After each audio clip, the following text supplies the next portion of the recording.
Hello everyone. For this video, I will be discussing all about the properties of a triangle.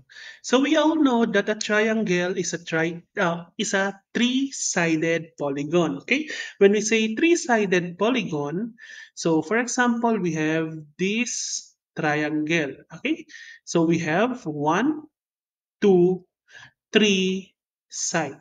So ibig sabihin lang yan that that is a triangle. Okay. So we have first term for this video, we have similar triangles.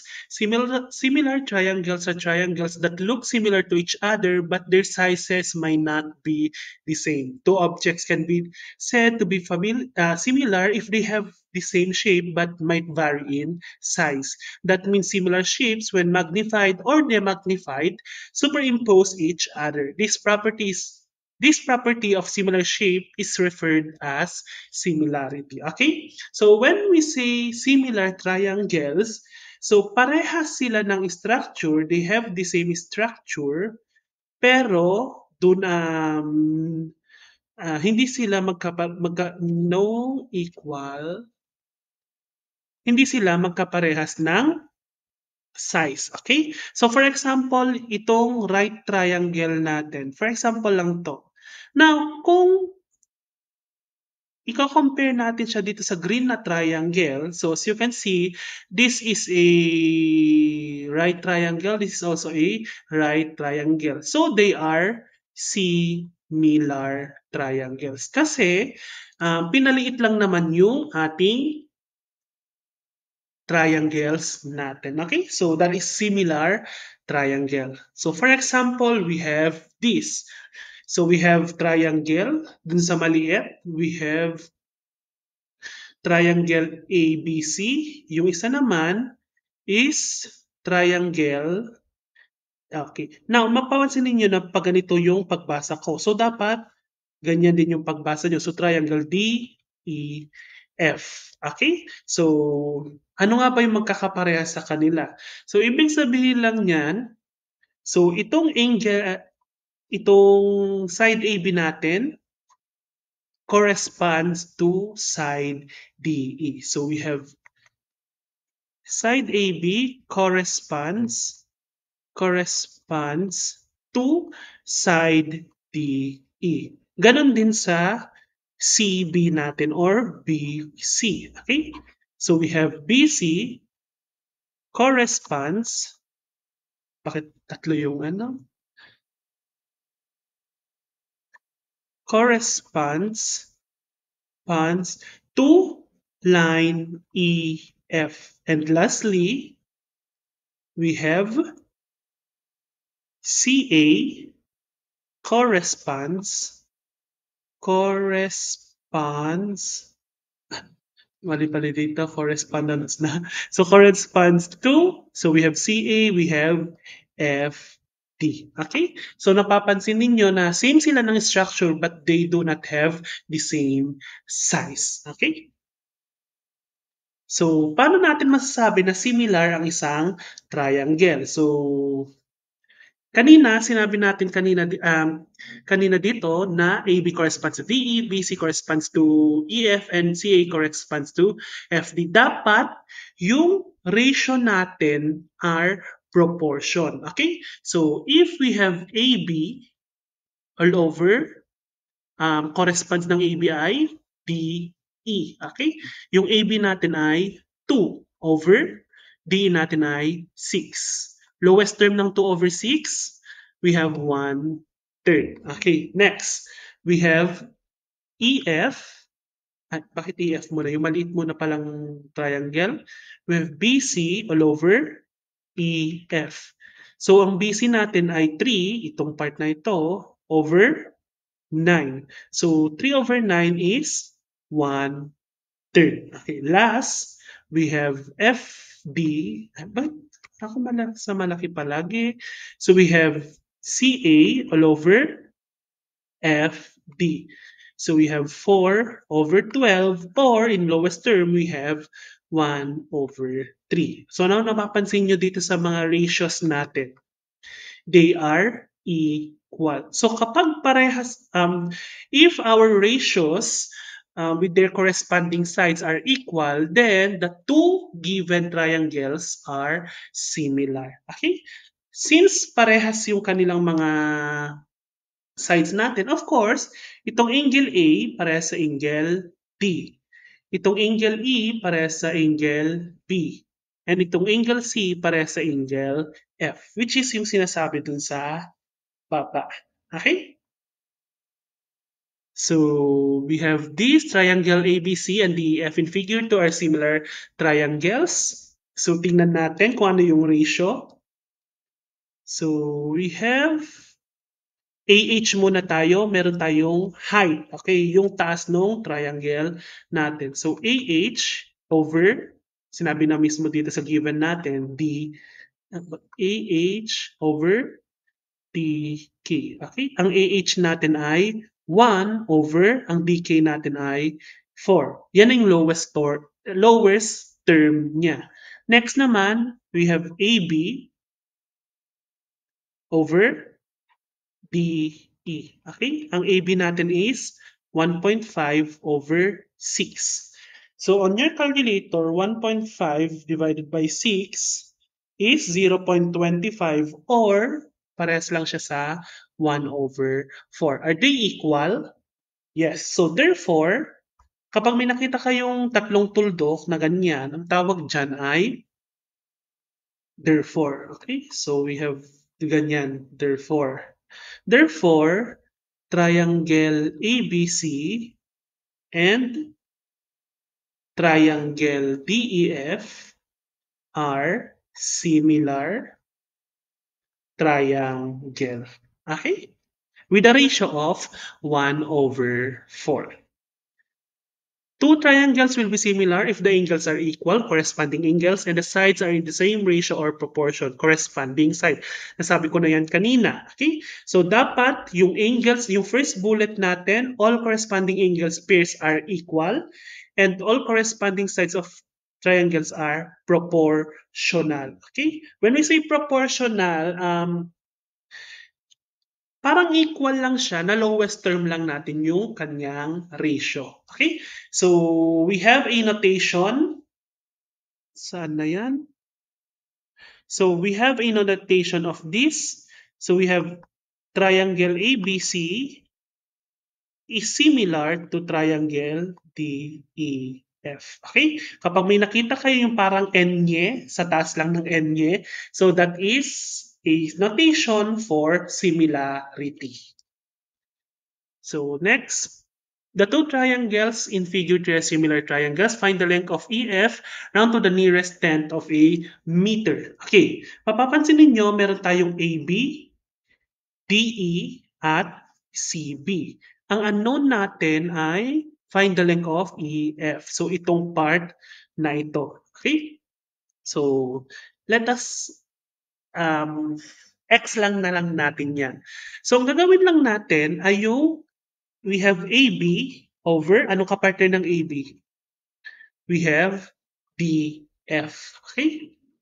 So, we have DF is equal to, so anong kapartner ng CB? RBC?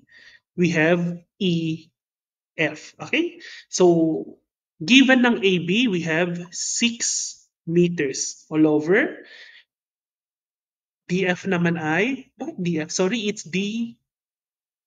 Okay, not DF. 6 meter, we have 10 meter. It's equal to, BC natin ay 4 meter, and our EF is our unknown. Okay, next step, cross multiplication. Okay, when we say cross multiplication, itong 6 meter mapupunta sa EF, and itong 10 meter multiply sa 4 meter. Okay, nagamit nyo na ito nung junior high school ninyo. So we have 6 meter muna tayo. 6 meter times EF is equal to 4 meter times 10 meter. Para hindi kayo malito, tanggalin na lang natin yung meters natin. So meron tayong 6 times EF is 6 EF is equal to 4 times 10 is 40. Paano matanggal dito yung 6 dun sa tabi ng EF? Divide both sides by 6. Okay, cancel, cancel. So EF is 40 divided by 6. On your calculator, we have 20 over 3 as our final answer. Para malaman natin kung tama ba yung sagot natin, so checking tayo. We have AB over DE. So ang AB natin ay 6. Ang DE natin ay 10. So 6 over 10, we have 3 over 5. And next, we have BC over EF. BC natin is 4 meters over 20 over 3. Or ang 20 over 3 ay 6.66667. So 4 divided by the 6.66667, we have 0.6 or 3 over 5. Since they are equal, masasabi natin na tama yung sagot natin. Okay? That is for similar triangles. So example number 1. So ganun din lang yung ginawa natin kanina. So find FG. Ang FG natin ay ito. Ayan. So we have itong triangle muna. So we have HC over ang kapartner niya sa kabilang triangle ay GF or FG. FG na lang. So kung FG yung nasa baba, so we have FG. Kung FG yung nasa baba, CH dapat yung nasa taas is equal to hindi A, I'm sorry. We have AB over, kapartner ng AB sa kabilang triangle, we have DE. Okay. Then, substitute the given values. CH natin is 4 cm over FG natin is unknown. Is equal to AB natin is 8 cm over DE natin is 12 cm. Next step, cross multiplication. So we have 4 times 12 is equal to 8 times FG. Okay, since 8 times FG is 8 FG, so wala na tayong pag times. So 4 times 12 on your calculator, so we have 48 is equal to 8 FG. Paano matanggal yung 8 sa tabi ng FG? Divide both sides by 8. Okay? So we have 48 on your calculator. 48 divided by 8 is 6 is equal to FG. So yan yung side dapat ni FG. Kung gusto nyo malaman kung tama ba yung sagot nyo, you just need to get the ratio. Next example, we have triangles ABC and DEF are similar triangle. Find the area of triangle ABC. So ano nga ba yung formula natin for area? So we have A is equal to, area is equal to 1/2 base times height. Tingnan natin kung meron na ba tayong base and meron na tayong height. Dito sa triangle ABC, meron na tayong base which is 5 inches, ang height natin ay unknown. Okay? So, wala tayong hanapin pa natin yan. So, ang base natin for triangle DF, we have 12 inches. Then, ang height natin is 3 inches. So, gumamit tayo ng similarity. Okay? So, we have AB over DE. Okay? Is equal to CG over FH. Ano yung given natin for AB? We have 5 inches. So 5 over DE natin ay 12 is equal to CG natin ay unknown. So CG pa rin yan over FH natin ay 3. Then next step, cross multiplication. So 5 times 3, so 15 mamaya na yan. So we have 12 times CG is 12 CG. 5 times 3 is, we have 15 is equal to 12 CG. Next step, divide both sides by 12. Okay? So we have 15 divided by 12 on your calculator. So we have 5 over 4, 5 over 4 as our final answer. Or pwede rin naman yung um, 1.25. Okay? So, mapa-decimal man yan or fraction form, parehas lang sila ng value. Yan pa lang yung height natin for triangle ABC. Hindi pa natin nakuha yung area ng ABC. So, we have area. So, we have base natin ay, meron na dyan, we have 5 inches. Bakit 5 inches kagad? So, we have 1/2 times 5 inches times ang height natin ay 5 over 4. Okay? So, 5 times 5 on the numerator, we have 25. 25 over 2 times 4 is 8. So, 25 divided by 8 on your calculator, we have 3.125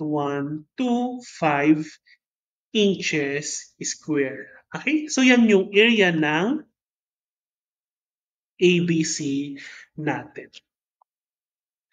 Next, if the three angles of one triangle are equal in measure to the three angles of another triangle, then the triangles are similar. For example, nakikita niyo sa baba. Okay, sir, wala namang dalawang triangle dyan. Actually, dalawa yung triangle dyan. Paghiwalayin natin. So, yung isang triangle, ganyan. Kasi isang triangle nasa yan, yung malaking triangle. Okay? So, we have C, D, E, and C, A, B. Okay? So, itong itong angle C natin, parehas siya sa angle C dito. Itong angle D dito ay parehas sa angle A. Okay? And yung angle, measurement ng angle E ay parehas sa angle B. Okay. So, yan yung ibig sabihin ng similar sa measurement ng angle sa similar. They should be equal. So, in figure 5, AB intersects CD at one point. Angle CD are right. Find the length of DO. Ayan. So, ang unknown natin ay DO. So, itong part na ito. So, parang ginagawa lang natin kanina, walang problema. So, we have C, CO, ang kapartner niyan ay DO. Okay, hindi niya pwede maging partner yung DB kasi vertical yung CO, vertical dapat yung maging partner niya. Is equal to CA over DB. Okay? CO natin ay 3 over DO, unknown, is equal to CA natin is 4 over DB natin is 7. Cross multiplication. So we have 7 times 3, we have 21 is equal to 4DO. Divide both sides by 4. So cancel. On your calculator, what is 21 over 4? We have 5.25. So yan yung ating length for DO. Example number 3. In the figure below, angle B and angle D, angle B, ito, right triangle daw. AB is 12 meter, ito ay 12 meter, DC is 4 meter, AC is AC. So yung buong ito ay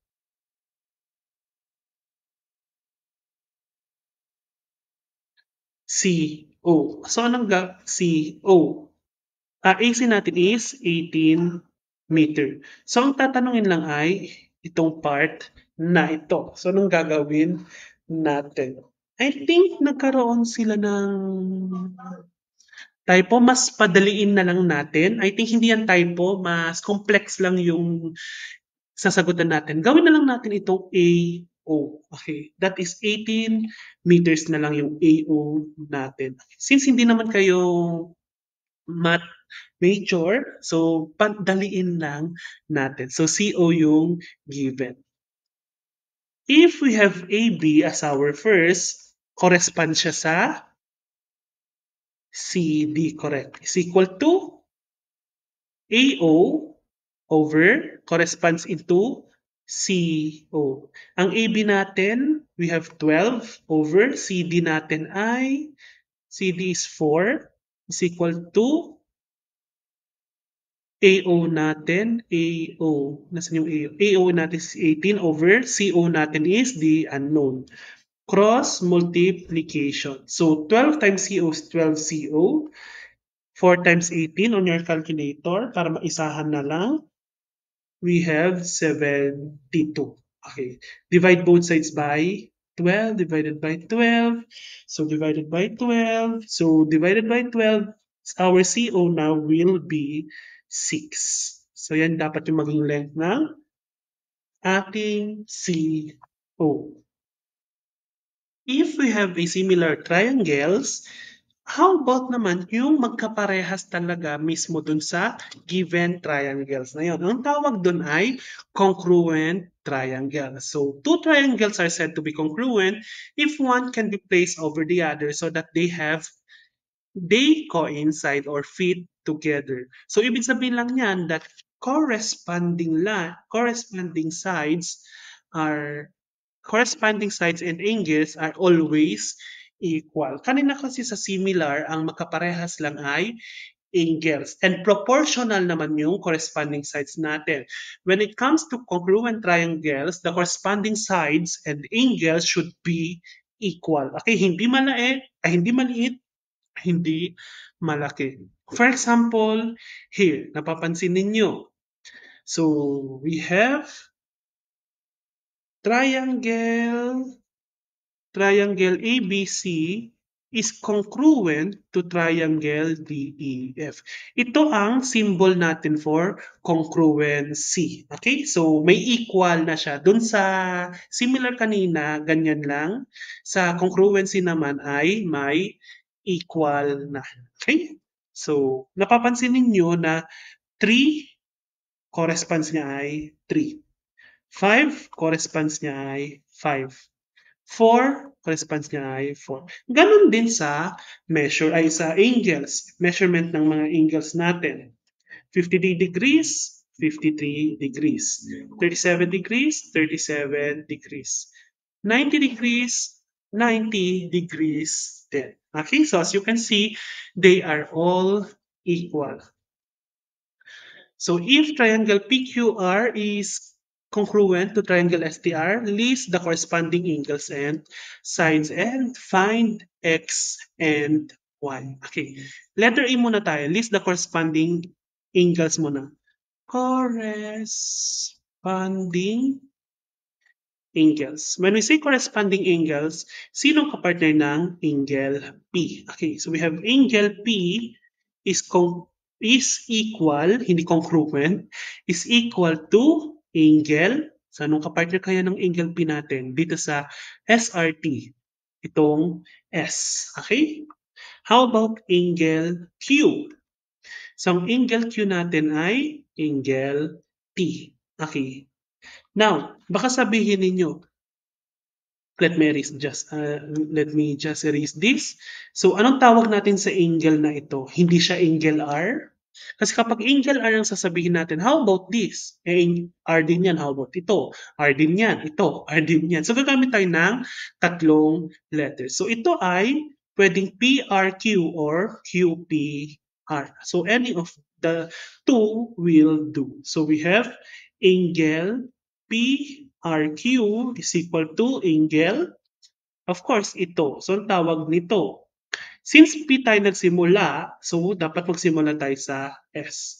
So, we have SRT. That's the corresponding angle. How about for corresponding sides? Okay? So, when we say corresponding sides, yung ginagawa lang natin kanina sa similarity, so we have PQ is equal to ST. Okay? ST. Next, QR, line QR is equal to QR. So we have TR. Sir, pwede bang RT? Hindi pwede ang RT. Dapat TR na lang. So, and PR is equal to S. So that yan yung corresponding angle and corresponding sides natin. Since alam na natin kung ano yung corresponding angles and corresponding sides, nasasagutan na natin yung B. Find X and Y. So X muna tayo. Our X is PQ. So itong part na ito may PQ. Equal siya sa ST. Since 6 ang ST natin, so our X is also 6. Okay? Then of course, ang Y natin, so meron tayong Y dyan, so Y natin ay 8. Okay? So yan yung pagkuha ng corresponding angles and sides natin. Example number 2, we have this. Assuming we have triangle 1 is equal to triangle 2. Write a congruent statement for triangle 1 and triangle 2. When we say congruency statement, so kulang ng letters. So sabi na natin ito ay D. Sorry, D na lang to. Ayan. So, congruency statement. When we say congruency statement, you just need yung parang kanina. Ito yung kanyang congruence statement. Okay? You don't need to write all the corresponding angles and corresponding side. You just need to write yung corresponding parang triangles. So, congruent statement. So, we have kung sige, triangle BDC. Okay, BDC. Okay, is congruent to triangle CDA. Okay, so we have CDA. Okay, now, sir, pwede ba ang CAD or di kaya ADC? Pwede naman ang CDA or CDA, CAD or ADC or any other combinations ng ating letters, basta babaguhin nyo rin yung BDC. Kasi, okay, let me show you. Kasi itong B, para lang kay C. Napapansin ninyo? Reflection niya. Ang D, para lang sa D, kasi nasa gitna naman siya. Ang C, bakit C? Wait lang. Should be BDA, not BDC. So we have BDA. So ang A ay para lang sa A. Okay, kasi reflection din siya.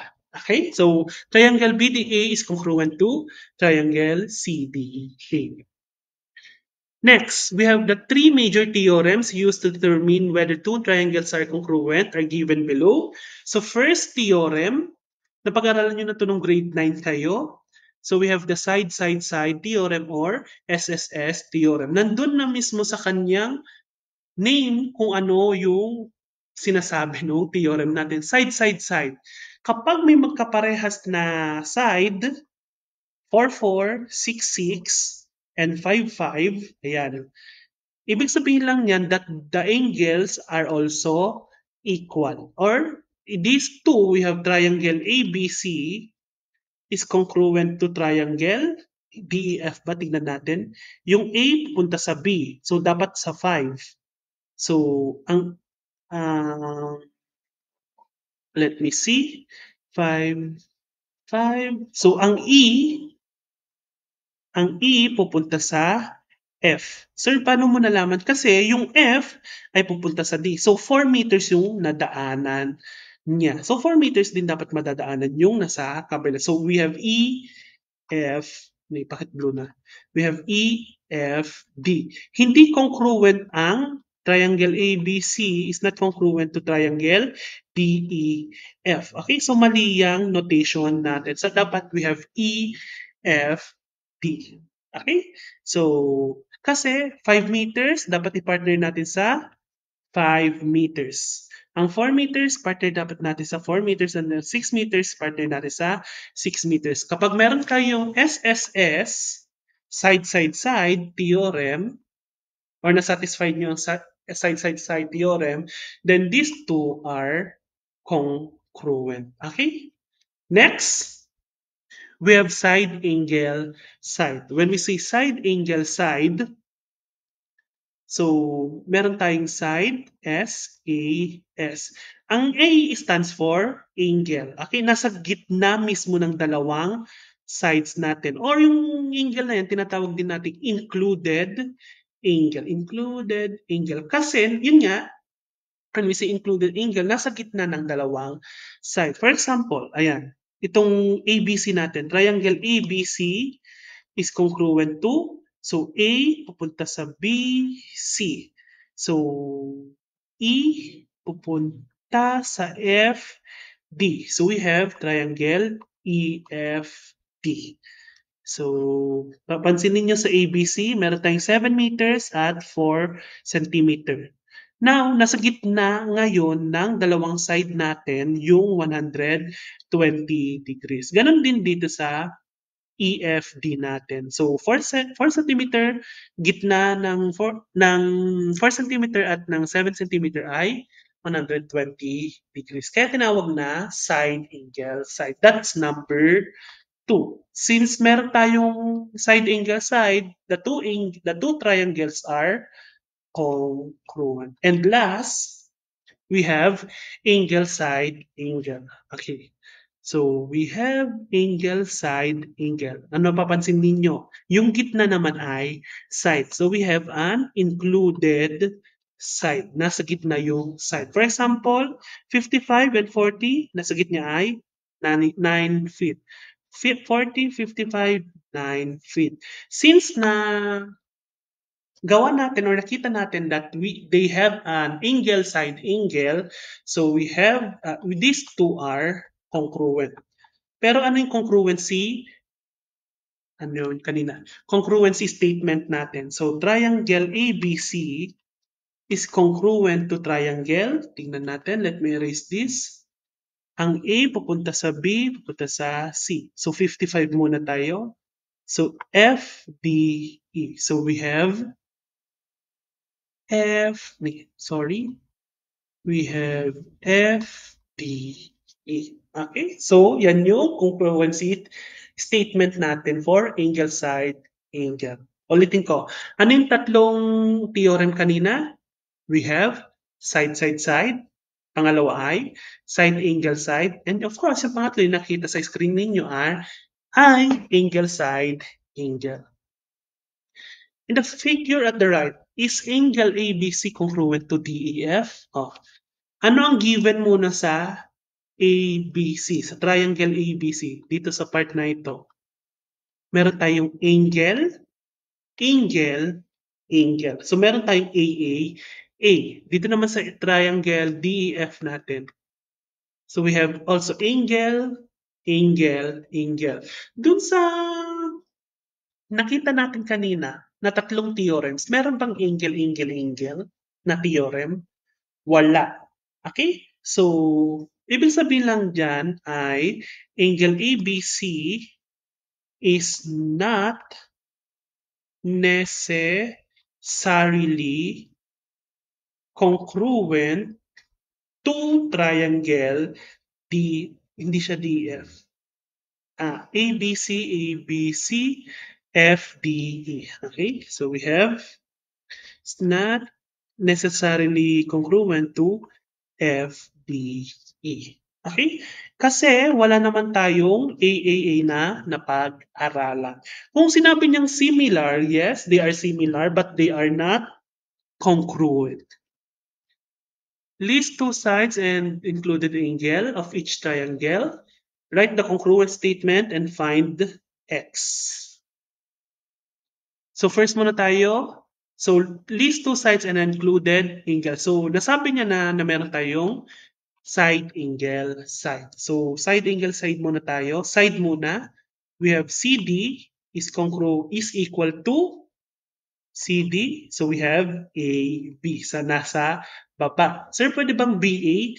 Pwedeng BA, pero baligtarin nyo rin yung CD natin which is DC. Okay? Parehas lang naman yung dalawang yan. Next, angle naman tayo. Angle, wag niyo sabing angle D. Okay? Kasi ito rin ay angle D.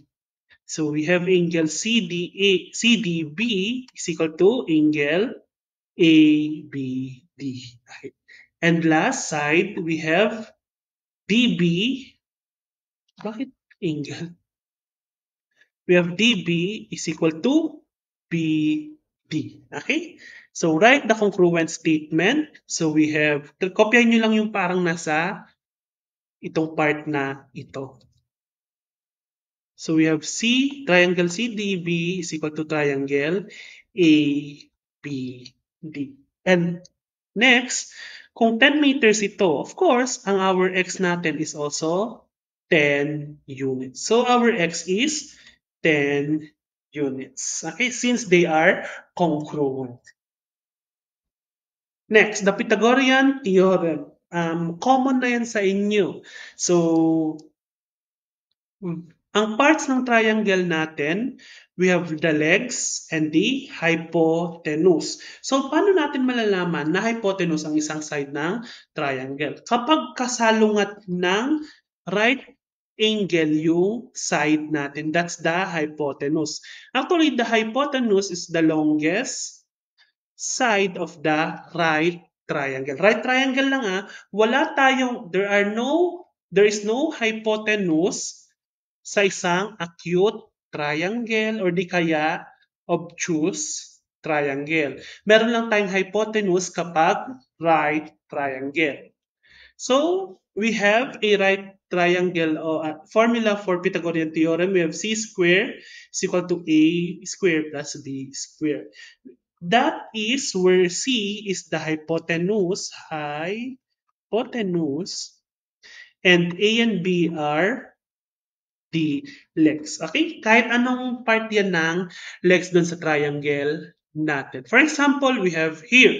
So we have 5 cm and 12 cm, find C. So ang C natin dito ay hypotenuse. Okay? So we have C square is equal to A square plus B square. Since C ang unknown natin, C square pa rin yan, A.